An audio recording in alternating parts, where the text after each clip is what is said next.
usaha. Saya sekali lagi tidak anti pengusaha, tidak anti usaha, tidak anti bisnis properti. Silahkan, karena bisnis properti juga membantu rakyat untuk punya rumah. Tapi caranya tidak boleh dengan merampas tanah rakyat, tidak boleh dengan melanggar hukum, tidak boleh dengan pinjam alat kekuasaan negara untuk memaksa tanah rakyat agar bisa diambil alih untuk proyek, untuk lapak bisnis mereka, untuk menangguh keuntungan berlipat-lipat, sementara keuntungan itu diambil dari di atas darah penderitaan rakyat yang terampas tanahnya.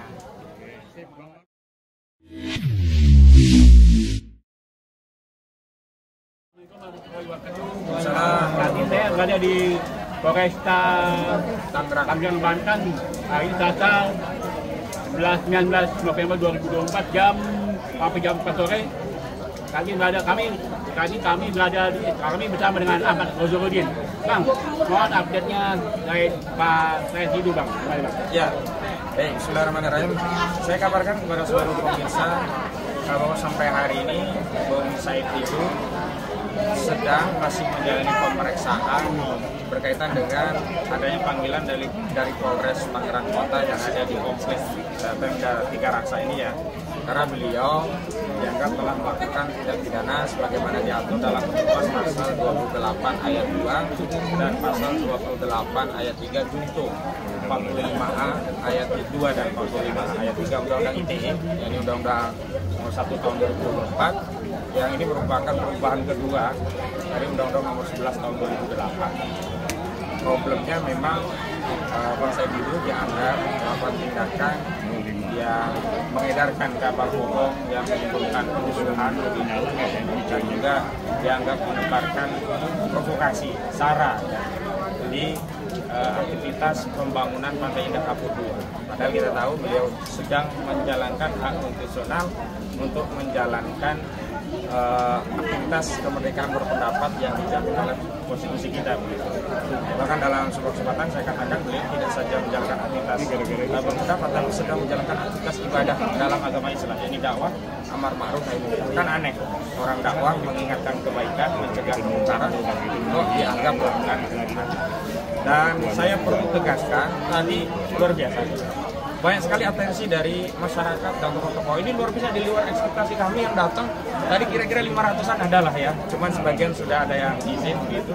Dan tadi kami sudah mengumpulkan ada 140-an jaminan yang diberikan kepada tim hukum untuk diteruskan kepada Kapolres ya di Tangerang Kota ini agar tidak melakukan penahanan. Meskipun sebenarnya hari ini pemanggilan beliau Bang Said itu adalah sebagai saksi ya, bukan sebagai tersangka.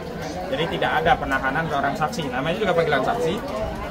Tapi kita tahu di Republik ini kan setelah diperiksa langsung naik jadi tersangka dan ditahan kan mungkin juga.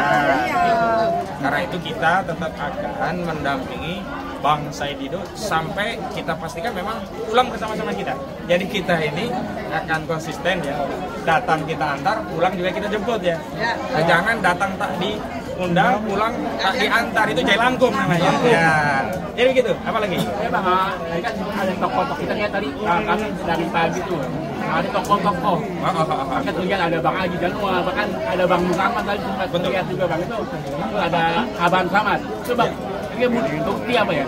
Bukti lah masyarakat Indonesia paham siapa yang harus dibela dan siapa yang harus tidak dibela. Ya, saya konfirmasi ya, tokoh-tokoh tadi tidak saja datang mendampingi proses pemeriksaan, hadir memberikan simpati dan empati, menunjukkan keberpihakan mereka bersama kebenaran dan bangsa itu.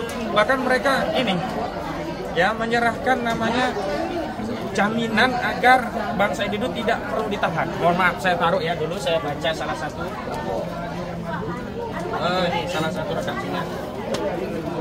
Jadi jaminannya itu adalah ditujukan kepada Kepala Kepolisian Resort Kota Tangerang, Bapak Kombes Pol Bahtiar Joko Murjana, SIKMM, di Jalan Abdul Hamid Tiga Raksa, Kabupaten Tangerang. Tadi mereka dan kita semua tentunya tadi sudah menuliskan identitas dan tanda tangan yang intinya tidak perlu dilakukan penahanan karena tidak akan lari Bang Said itu. Rumahnya jelas, dia pejuang, bukan pecundang. Dia bukan koruptor yang lari ke Singapura, bukan. Beliau hidup dan dibesarkan di negeri ini dan akan terus berjuang untuk negeri ini. Jadi nggak ada alasan untuk lari, nggak akan menghilangkan barang bukti karena itu bukan bukti kejahatan. video pendapat beliau kritik terhadap Pantai Indah Kapuk 2 itu banyak di sosial media. Lalu mana yang mau dihilangkan? Di channel YouTube banyak sekali itu video-video pendapat beliau, aktivitas dakwah amar ma'ruf beliau itu ada, nggak mungkin mau dihilangkan bagaimana. Dan kita kasih komitmen bahwa silahkan penyidik dan para kepolisian melakukan pemeriksaan karena itu tugas dan tanggung jawab saudara sebagai penyidik.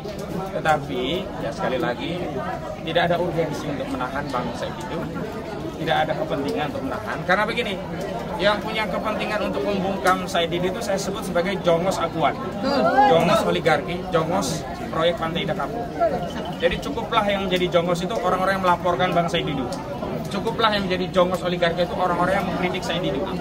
Dan saya yakin para penegak hukum tidak akan menjatuhkan marwah dan wibawanya sebagai penegak hukum yang kemudian menjadi jongos oligarki. Tidak akan mungkin. Jadi kita beri kepercayaan penuh kepada aparat kepolisian untuk menjalankan tugasnya memeriksa Bang Said Didu sebagaimana surat panggilan. Karena ini pemanggilan sebagai saksi diperiksa, ya harus pulang. Begitu. Oh iya Bang, yang melaporkan, salah satu yang melaporkan Pak Said Didu yaitu oknum kepala desa dan juga salah satu organisasi desa ya Bang. Gimana Bang? Mau konfirmasinya Bang? Saya ingin ajak kita semua jangan terprovokasi untuk diadu domba dengan sesama anak bangsa. Jadi kepala desa itu nggak ada kepentingannya dengan Pantai Indah Kapuk. Jadi di Bali ini semua adalah oligarki dari properti sebenarnya yang bermain begitu. Saya sebut saja aguan. Maka jangan mau kita diadu domba dengan aparat desa, dengan aparat penegak hukum, dengan sama aktivis. Meskipun aktivis itu membela oligarki misalkan, udah nggak usah perlu kita tanggapi. Kita fokus saja kepada proyek yang merugikan, yang merampas tanah, dan fokus kepada siapa yang paling diuntungkan dengan proyek ini, yakni PT Pantai Indah Kapuk 2 atau PANI. Dan siapa pemegang saham PT PANI itu ada dua.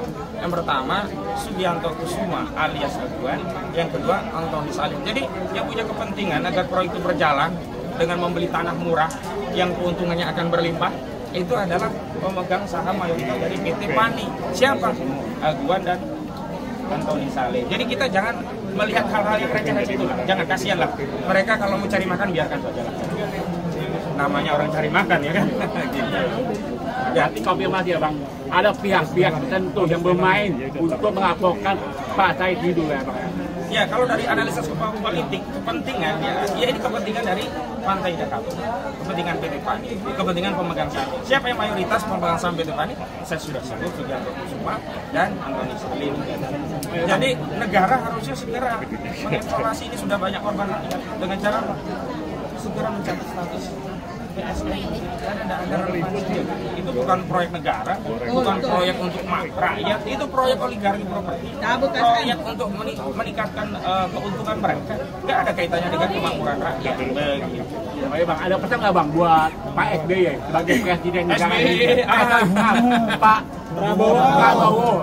Pak SBY udah pensiun Pak. Prabowo. Jadi ini Pak Prabowo yang masih di luar negeri, saya tahu Pak, meskipun Bapak di luar negeri, pikiran dan hati Bapak tetap berada di negeri ini, tetap ada bersama rakyat di negeri ini.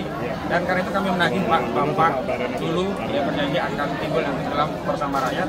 Saya menginginkan meskipun jiwa atau fisik Bapak itu ada di luar negeri, tapi pikiran dan hati Bapak ada bersama rakyat korban kezaliman perampasan tanah di Pantai Indah Kapuk 2 dengan sederhana Pak, yakni dengan mengeluarkan kebijakan untuk mencabut status proyek strategis nasional pada proyek Pantai Indah Kapuk 2 dan proyek-proyek lainnya yang tidak relevan, yang hanya menguntungkan oligarki, yang hanya menguntungkan pengusaha.